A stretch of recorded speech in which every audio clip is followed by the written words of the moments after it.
ഇന്നത്തെ സ്പെഷ്യൽ ഒരു restaurant സ്റ്റൈലിലുള്ള rumali റോട്ടിയും chicken കുർമയുമാണ്.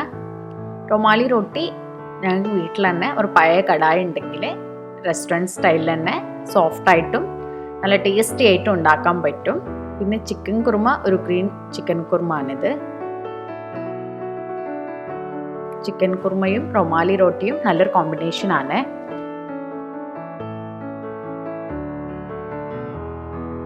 അപ്പോൾ ഉണ്ടാക്കി തുടങ്ങാം. അതിലേക്ക് ഞാൻ ഒരു 2.5 കപ്പ് മൈദാണ് എടുത്തത്.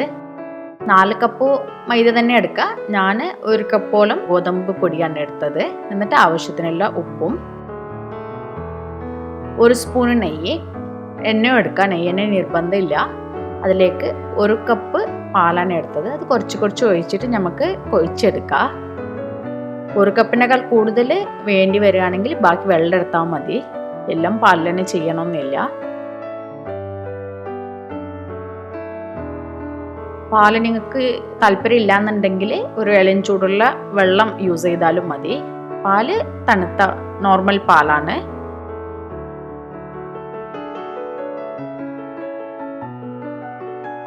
ഒന്നൊക്കെ മിക്സായ ശേഷം ഒരു 2 സ്പൂണ് എണ്ണ ഒഴിച്ചിട്ട് നല്ലോണം ടേബിൾ ടോപ്പിലിട്ടിട്ട് ഒരു 5 മുതൽ 8 മിനിറ്റോളം നല്ല സോഫ്റ്റ് ആവുന്നവരൊന്ന് ചാമ്പി എടുക്കുക.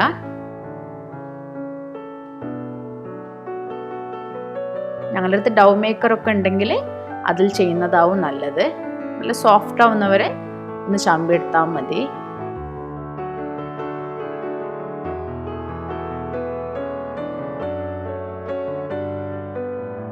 എന്നിട്ട് അതിലേക്കൊരു കുറച്ച് കയ്യിൽ എണ്ണ ആക്കിയിട്ട് അതിന് മുകളിലേക്കൊന്ന് അപ്ലൈ ചെയ്ത് കൊടുക്കുക. എന്നിട്ട് ഒരു 2 മണിക്കൂറാണ് ഞാൻ റെസ്റ്റ് ചെയ്യാൻ വെക്കുന്നത്. നിങ്ങൾക്ക് ടൈം ഉണ്ടെന്നുണ്ടെങ്കിൽ ഒരു 5-6 മണിക്കൂർ റെസ്റ്റ് ചെയ്യുകയാണെങ്കിൽ നന്നായിരിക്കും.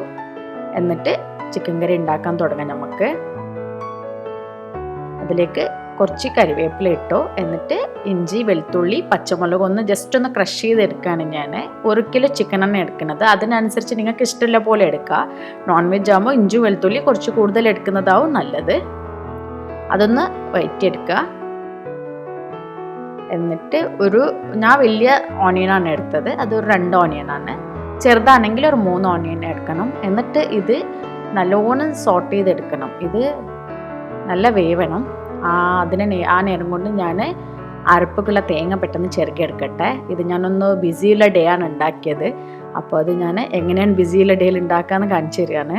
അതിലേക്ക് ഞാൻ സ്റ്റിക്കും ലവങ്കയും പിന്നെ ഒരു 2 സ്പൂണ് പെരിഞ്ജീരക, 1 സ്പൂണ് ജീരക, കുറച്ച് മഞ്ഞൾപ്പൊടി, അപ്പോഴത്തേക്കും ഇത് അടി പിടിക്കരുതെന്ന് ഇളക്കി കൊടുത്ത് എന്നിട്ട് ഒരു ഹാൻഡ്ഫുള്ള് കാഷ്യൂനട്ട് എടുത്ത് ഇപ്പം ഇതിലേക്ക് മഞ്ഞൾപ്പൊടിയും 2 സ്പൂണ് മല്ലിപ്പൊടിയും ഒരു 1/2 സ്പൂണ് കളർക്ക് വേണ്ടിയിട്ടുള്ള മുളക് പൊടി ഇട്ട് പിന്നെ ഇവിടെ 1 സ്പൂണ് കുരുമുളകാണ് ഞാൻ ഇട്ടത്.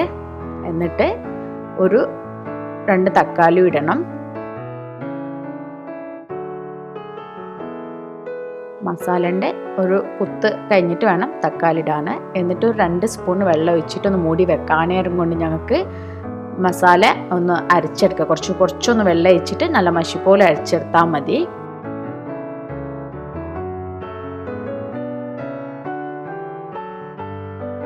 എന്നിട്ട് സ്മാഷായ ശേഷം ടൊമാറ്റോ ഒക്കെ ഞങ്ങൾക്ക് ചിക്കൻ ഇട്ടൊന്ന് മിക്സ് ചെയ്ത് കൊടുക്കുക. ചിക്കൻ ഇട്ട് മിക്സ് ചെയ്യുമ്പോൾ ഫ്ലെയിം ഒന്ന് സ്ലോ ആക്കി വെക്കുക.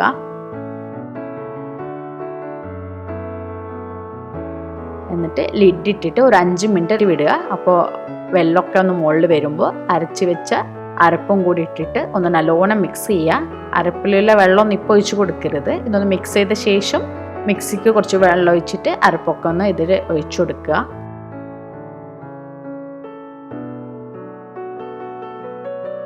എന്നിട്ട് ഒന്നുകൂടി മിക്സ് ചെയ്തിട്ട് ഉപ്പൊക്കെ കറക്റ്റ് ഉണ്ടോ നോക്കിയിട്ട് ഇനി ഒരു 15 to 20 മിനിറ്റ്സ് ഒന്ന് വേവിച്ചാൽ മതി.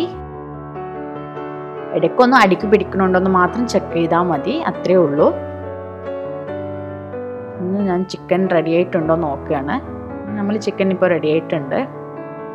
എന്നിട്ട് ടേസ്റ്റൊക്കെ നോക്കിയിട്ട് എന്തെങ്കിലും ഇല്ലയെന്നുണ്ടെങ്കിൽ ഇട്ട് കൊടുത്താൽ മതി. എന്നിട്ട് അവസാനമായിട്ട് ഞങ്ങൾക്ക് മല്ലിയില ഇട്ടിട്ട് മൂടി വെക്കാം. അപ്പം ഞങ്ങൾ ചിക്കൻ കറി റെഡിയായി. ഇനി ഞങ്ങൾ റൊമാലി റോട്ടിക്കുള്ള ബാക്കി പരിപാടി തുടങ്ങാം. അപ്പോൾ 2 മണിക്കൂറൊക്കെ കഴിഞ്ഞ് നിങ്ങൾക്ക് മാവ് കണ്ടാൽ അറിയാം നല്ലോണം സോഫ്റ്റ് ആയിട്ടുണ്ട്. ഇത് ഗോതമ്പ് മാവിൽ തന്നെ ഉണ്ടാക്കാൻ പറ്റൂല, ബട്ട് ഫുൾ മൈദ എടുക്കുക, ഇല്ല 50-50 എടുക്കുക. എന്നിട്ട് ഞങ്ങളെ കടായി എത്ര വലുപ്പമുണ്ട് അതിനനുസരിച്ചിട്ട് വേണം ഞങ്ങളെ ഉരുള എടുത്തിട്ട് നല്ല തിന്ന് ആയിട്ട് റോൾ ചെയ്യണം. ഞങ്ങൾ വലിയ കടായി ആണെങ്കിൽ കുറച്ചുകൂടി വലിയ റോട്ടി ഉണ്ടാക്കുക, ചെറിയ കടായി ആണെങ്കിൽ ചെറിയ റോട്ടി ഉണ്ടാക്കുക, അത്രേ ഉള്ളൂ. എന്നിട്ട് നല്ല തിന്നായിട്ടൊന്ന് പരത്തിയെടുക്കുക. പറ്റുവാണെങ്കിൽ കുറച്ച് അരിപ്പൊടി ഇട്ടിട്ട് വേണം ഞങ്ങൾക്കിത് പരത്തിയെടുക്കാനേ. അപ്പോൾ പെട്ടെന്ന് തിന്നായി കിട്ടും. ഇത് എൻ്റെ ഹസ്ബൻഡ് ഉമ്മ ചെയ്യുന്നൊരു ടിപ്പാണ്. ഹസ്ബൻഡ് ഉമ്മ ഇങ്ങനെയാണ് ചപ്പാത്തി പരത്തുന്നത്. അപ്പോൾ നല്ല തിന്നുമാവും. പിന്നെ ഇതിൻ്റെ മുകളിലിട്ടാൽ അത് ഒട്ടുമില്ല. ഫ്രൈ ചെയ്യുമ്പോൾ ഒന്ന് നല്ലോണം തട്ടണം എന്നുള്ളൂ, അല്ലെങ്കിൽ അതിൻ്റെ ഒപ്പം ഒരു കറുപ്പായിട്ട് കരിഞ്ഞു പോകും, അത്രേ ഉള്ളൂ. ഇനി ഇത് കയ്യിൽ വെച്ചിട്ട് നല്ലോണം അങ്ങോട്ടും ഇങ്ങോട്ടായിട്ട് ഫ്ലിപ്പ് ചെയ്ത് കൊടുക്കണം. അപ്പോൾ ഇനിയും വലുതാവും. അങ്ങനെ ഞാൻ എല്ലാതും പരത്തിയെടുത്തു. അരിപ്പൊടി ഇട്ടത് കൊണ്ട് മുകളിൽ ഒട്ടി പിടിക്കൂല. മൈദപ്പൊടി ഇട്ടിട്ട് ചെയ്യുകയാണെങ്കിൽ മുകളിൽ ഇടരുത്, ഒന്ന് ഫ്രൈ ചെയ്ത് എടുക്കണം.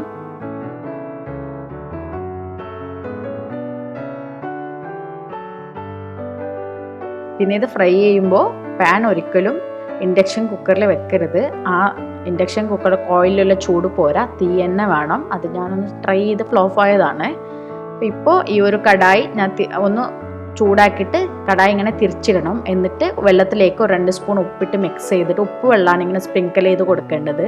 അപ്പോൾ ആ വൈറ്റ് കളർ വരുന്നത് അതിൻ്റെ മുകളിൽ. അങ്ങനെ ആയാൽ ഞങ്ങളെ റോട്ടി ഒട്ടി പിടിക്കില്ല, ഞങ്ങളെ കൈ വല്ലാതെ ചൂടാവില്ല. എന്നിട്ട് ഇങ്ങനെ അതിൻ്റെ മുകളിൽ ഇട്ട് കൊടുക്കുക. കൂടുതൽ വലുതായത് പുറത്തു പോകും, അപ്പം ബുദ്ധിമുട്ടാണ്. അപ്പം അതിൻ്റെ പാകത്തിന് ഉണ്ടാക്കിയാൽ മതി.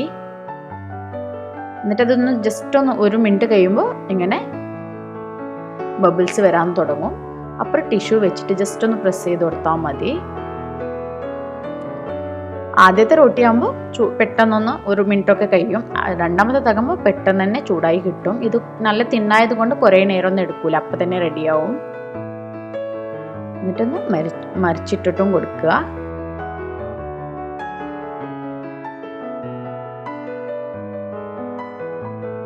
ഇത് വളരെ സിമ്പിളാണ്.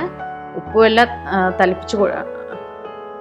ഉപ്പുവെല്ലാം സ്പ്രിങ്കിൾ ചെയ്ത് കൊടുക്കുകയാണെങ്കിൽ ഒട്ടി പിടിക്കില്ല, കൈ ചൂടാവില്ല. നിങ്ങൾക്ക് കാണാം, ഞാൻ ചൂടൊന്നും ഇല്ലാതെയാണ് ചെയ്യുന്നത്. രണ്ടാമത്തതും റെഡിയാക്കി എടുക്കുക. ഒന്ന് കഴിഞ്ഞ് അടുത്തതിടുമ്പോൾ ഉപ്പുവെല്ലാം സ്പ്രിങ്കിൾ ചെയ്യാൻ മറക്കരുത്. ഇത് കണ്ടാൽ പെട്ടെന്ന് തന്നെ ഞങ്ങൾക്ക് ബബിൾസ് വരാൻ തുടങ്ങി. എന്നിട്ട് അത് മറിച്ചിട്ടിട്ട് റെഡിയാക്കി എടുക്കുക. ഇങ്ങനെ എല്ലാതും റെഡിയാക്കി എടുക്കുക. ഇത് നിങ്ങൾക്ക് കണ്ടറിയാം, കർച്ചീപ്പ് പോലെ തന്നെ നമുക്ക് ഫോൾഡ് ചെയ്യാൻ പറ്റും. നല്ല സോഫ്റ്റാണിത്. ഞങ്ങൾക്കിത് ഇപ്പം തന്നെ കഴിക്കുകയാണെങ്കിൽ കഴിക്കുക, അല്ലാന്നുണ്ടെങ്കിൽ ഒരു കാസറോളിൽ ഇട്ട് വെക്കണം, അല്ലെങ്കിൽ അത് ക്രിസ്പിയായി പോവും. അപ്പോൾ താങ്ക് യു ഫോർ വാച്ചിങ്.